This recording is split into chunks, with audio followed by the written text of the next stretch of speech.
Аллахтан басқа әлде біреу ғайыпты біледі ме? Жоқ, бұл білімге тек Аллах тағала ғана ие. Аллах тағала былай деді: «Құл ла я'ламу ман фис-самауати вал-ардил ғайба иллаллах».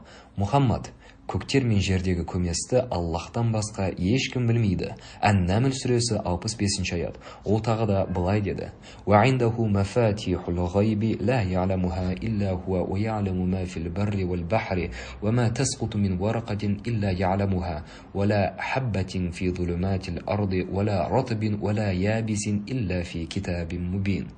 Ғайыптың кілті оның өзінде, әрі оны одан басқа ешкім білмейді. Ол құрлықтағы және теңіздегі нәрселерді біледі.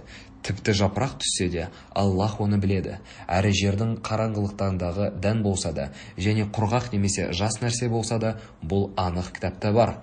Әл-Анғам сүресі 59 аят. Ол сондай-ақ былай деді: «Инналлаха индаху илмус-саати ва юназзилул ғайса ва я'ламу ма фил архами ва ма тадри нафсун маза таксибу гадан ва ма тадри нафсун би айи ардин тамуту инналлаха алимун хабир».